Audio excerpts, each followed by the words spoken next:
मेरा नमस्कार। Ajay star LLB में आप सभी का स्वागत है। आज हम जानेंगे धारा 56 के बारे में, जिसको हम जो जानते हैं डॉक्ट्रिन ऑफ फ्रस्ट्रेशन कह लीजिए, और हिंदी में उसको जानते हैं नैराश्य का सिद्धांत। इंग्लिश में इसको इम्पॉसिबिलिटी का यानी डॉक्ट्रिन ऑफ इम्पॉसिबिलिटी भी कहा जाता है।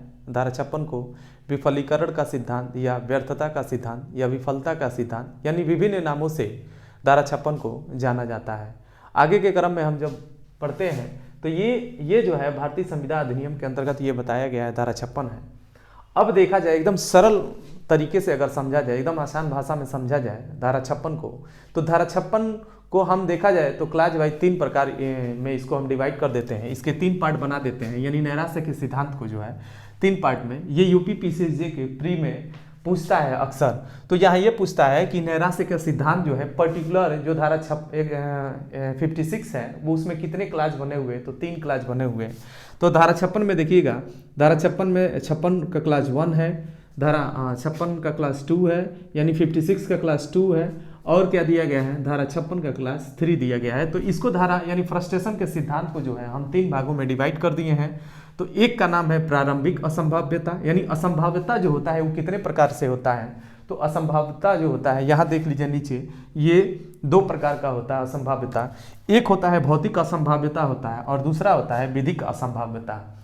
इसीलिए असंभाव्यता यानी धारा 56 के अंतर्गत जो है इसको कितने प्रकार बताए हैं, तो देखिए धारा 56 में क्लास 1, क्लास 2, क्लास 3। तो अक्सर एग्जाम में आपका प्री में क्वेश्चन बनता है कि नैराश्य का सिद्धांत किसमें परिभाषित किया गया है, धारा 56(1) क्लास 1 के अंतर्गत है कि धारा 56 के क्लास यानी पैरा 2 के अंतर्गत बताए गए हैं। तो यानी नैराश्य का सिद्धांत जो है धारा 56 के क्लास 2 में यूपी पीसीएसजे में आपके लिए काफ़ी महत्वपूर्ण है, यही से प्रश्न बनता है। इसी के अंतर्गत जो है केस भी आता है, यानी सत्य प्रकाश घोष बनाम मंगनी राम का जो काफ़ी फेमस केस है, और टेलर बनाम कार्लवेल का केस है, और गंगा शरण बनाम रामचरण का केस इसमें पूछता है।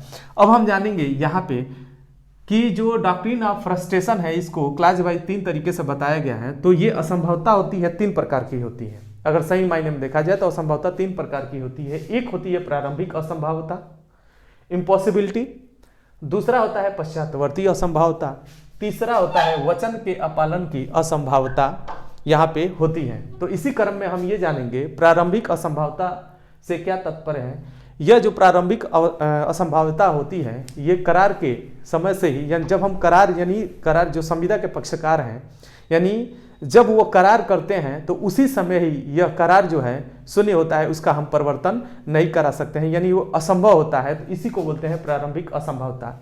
एक उदाहरण देता हूँ कि जैसे ए जो है बी से करार करता है, यानी ए जो है बी से करार करता है कि ये सी जो जिसका मृत्यु हो चुका है उसको हम जीवित कर देंगे। तो ऐसी स्थिति में वो उसको जीवित नहीं कर पाएगा, ये करार जो है प्रारंभ से ही क्या होगा, शून्य होगा। तो इसी को ही बोलते हैं प्रारंभिक असंभाव्यता। दूसरा हम आते हैं पश्चातवर्ती असंभाव्यता के बारे में हम यहाँ जानेंगे। तो पश्चातवर्ती असंभाव्यता इसी को ही हम लोग नैराश्य के सिद्धांत के नाम से जानते हैं या विफलीकरण के सिद्धांत के नाम से जानते हैं।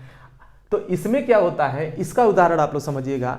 यह जो है संविदा करते समय तो इसका जो है पालन तो संभव था, जब हम करार कर रहे थे तो उसका पालन संभव था, लेकिन संविदा करने के पश्चात ये क्या हुआ, जिस समय हम किए उस समय तो पालन हो सकता था, संविदा का निर्माण कर दिए, जब पालन का समय जब आया उसका, ऐसी स्थिति में उसका पालन क्या हो गया, या तो विधि विरुद्ध हो गया या उसका पालन क्या हो गया, असंभव हो गया। यानी संविदा का तो हम निर्माण कर दिए लेकिन उसका हम परिवर्तन नहीं करा पा रहे हैं, क्योंकि वहाँ क्या हो गया, इम्पॉसिबिलिटी हो गया, यानी असंभवता के कारण करार क्या हो गया, यहाँ पे शून्य हो गया, यानी उसका हम पालन नहीं करा सकते हैं। इसीलिए इसको बोला जाता है यानी नैराश्य का सिद्धांत धारा 56 का क्लास 2 के अंतर्गत डिफाइन किया गया है। जैसे एक उदाहरण के माध्यम से सुनिए, ए जो है बी से संविदा करता है, ये जो है बी से विवाह के लिए संविदा करता है। पता चलता है विवाह के समय जो है, संविदा के समय तो वो जीवित था बी, और पता चलता है बाद में वो विवाह के समय वो जब टाइम आता है जो फिक्स डेट किया गया है उस समय उसकी क्या हो जाती है, मौत हो जाती है।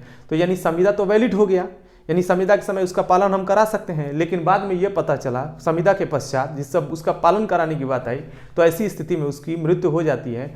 तो यह जो पालन क्या हो जाता है, असंभव हो जाता है। तो असंभवता का संबंध जो है अगर देखा जाए तो फिजिकली भी होता है, यानी वहाँ व्यक्तिगत रूप से है, और कानूनी रूप से अगर किसी करार को विधि विरुद्ध यानी संविदा को विधि विरुद्ध घोषित कर दिया जाता है, यानी सरकार के हस्तक्षेप से, बहुत सारे ग्राउंड दिए गए हैं इसके अंतर्गत, वहाँ ऐसी स्थिति में असंभवता होने के कारण करार क्या हो जाएगा, तो यहाँ पे भी करार शून्य हो जाएगा। लेकिन ये संविदा के पश्चात, इसमें क्या होता है, करार के ही के समय ही संविदा शून्य होती है, आइए संविदा होने के पश्चात जो है करार जो है शून्य हो जाता है।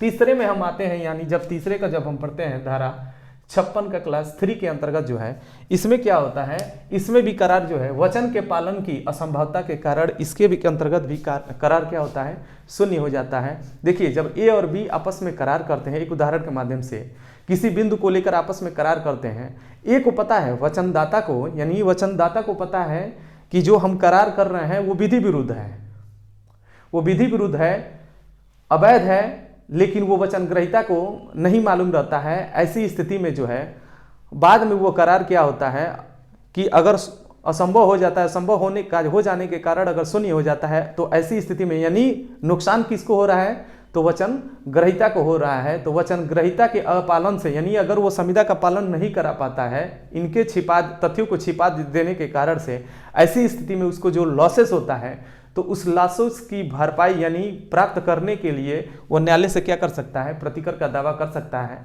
तो यहाँ पे भी असंभवता के होने के कारण जो है करार तो शून्य नहीं होगा, लेकिन उसके लिए वो क्या करता है, क्षतिपूर्ति प्राप्त कर सकता है। यहाँ देखिए 2 में क्या है, करार शून्य हो गया, यहाँ करार शून्य नहीं होता है। यहाँ क्या करता है, एक ऑप्शन दिया है कि ऐसी स्थिति में जो है वो उससे प्रतिपूर्ति यानी प्रतिकर की मांग कर सकता है। तो यानी ये पक्षकारों के ऊपर डिपेंड करता है, और ये आपके यूपी पीसीएसजे के लिए काफ़ी महत्वपूर्ण है, और ये 100% यकीन मानिए इससे क्वेश्चन बनता है।